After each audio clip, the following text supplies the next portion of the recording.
We want to replicate life and in enough experiences so that you develop understanding. How long does it take to begin to speak? Students have many questions. One of them, perhaps the most often asked question, is how long does it take to begin to speak? If we say that a 1-year-old develops through to 2 years old, and at 22 months begins to speak, this would be the average around the world. In a native language, 22 months is the average. Do some people begin to speak earlier? Yes. Later? Sure. In the end, are they all fluent? Equally.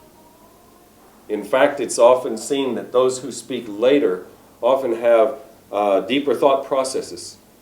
They're doing a lot more thinking. That's not a problem.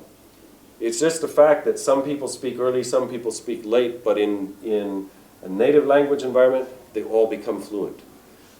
The student comes in, is worried, how soon will I begin to speak? When will output happen? If we define speaking as the ability to form a unique sentence, that would be about 22 months. If we look in terms of this picture, that's about ground level. All right? Before that, a few words, simple phrases, sure. But at ground level, you compared with the 22-month-year-old child. In our program at this time, that's at about 700 to 800 hours. You say, wow, 700, 800 hours, that's a long time to develop understanding. Perhaps. If a student's studying 6 hours a day, 5 days a week, 25, 26, 30 hours a week, something like that. In a year's time, you'll pass that mark. But let's say, counting holidays, you get to this point in a year. Your understanding has now risen to a level, at this ground level, understanding of the language, what you're hearing in a native environment, should be between 60 to 70%. That means when you're out and about and you're hearing, let's say you're in China, you're learning Chinese, you're gaining, guessing, looking and listening at Chinese, you're understanding. For 1 year to about 700, 800 hours, your understanding of Chinese with your eyes closed is going to be 60 to 70%. And you'll start to speak. We think about this percentage of understanding as a volume. At that point, 60 to 70%, it's like there are little holes throughout on the side of the cup, and things start to come out at that point.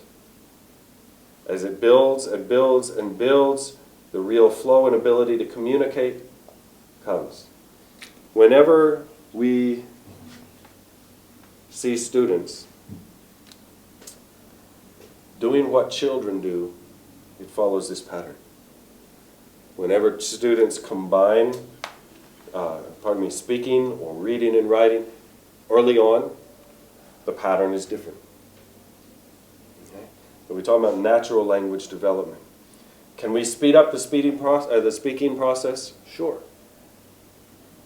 By attaching, guessing about a word and saying that word sounds like this and making links and the mental things that we do as adults, sure, we can build up speaking ability quick, but the end result is never as good.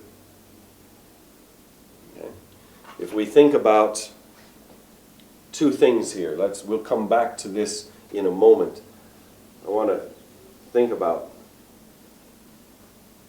something with you for a moment. If we think about building, let's imagine that we're native English speakers. So our native language here is going to be English. And we want to learn a language like the Thai language. There are two ways to do that. We can build a new house where we have speaking, reading, and writing, building understanding of experiences down here until we can speak. This is the output, and then we have input and more output and so on. We can build a new Thai house, new culture, new customs. Or we can link all these Thai words to the house we already have. ALG is, to my knowledge, the only program that actually seeks to build a new house altogether. Let me give you an example from Thai that I find interesting.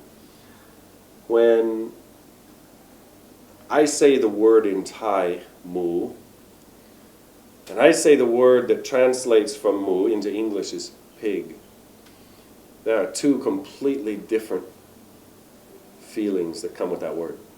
In Thailand, I find many people who have the nickname mu. Ah, what a cute name. Usually they're a bit rotund or fat or round people. Ah, what's your name? Mu. Ah, nice to know you, Mu. When we think about that word in English, pig, I've never met anyone in an English country or English-speaking country who is, what's your name? Pig. No, why not?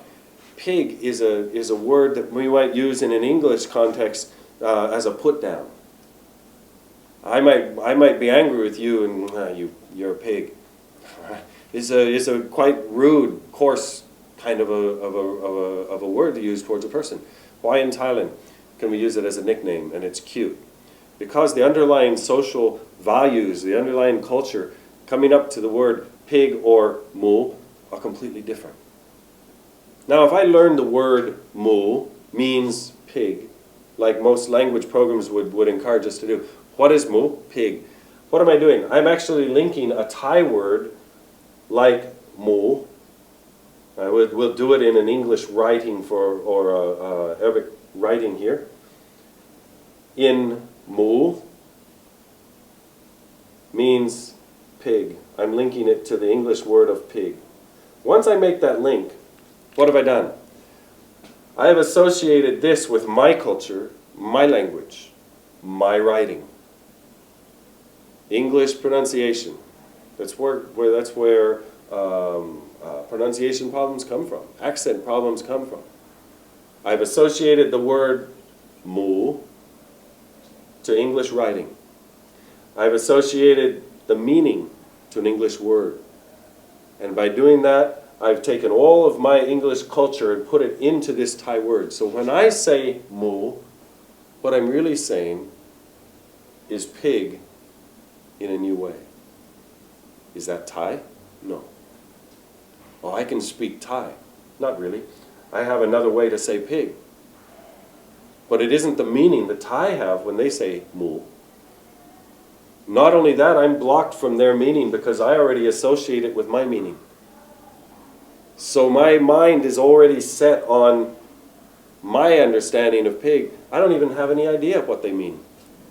I might have a small idea, they're referring in some way to this animal, but I don't understand why people would allow themselves to have a nickname of mu. It makes no sense. The same thing is true with many words when we associate across, and I purposely choose a simple basic noun. Why? Because if it's true with nouns, how much more true is it with things like feelings and emotions and more complex ideas? We have a different culture here. We have a different way of expressing oneself. And if we start by trying to take the words, build it onto our language, what we wind up with here is a new way to say our own language, or a new way to speak our own language, say our own words. Is that what learning a new language is all about? At ALG, we don't think so. And so we don't strive to build a new way to say what we already can hear. We want a new way to say something new to us. That's why we start with this understanding. That's why we start with ours down here. As a student develops then, we're developing a new house, as it were. The last thing that a student here learns is how to translate across. This word means that word. That's one of the last things our students are able to do.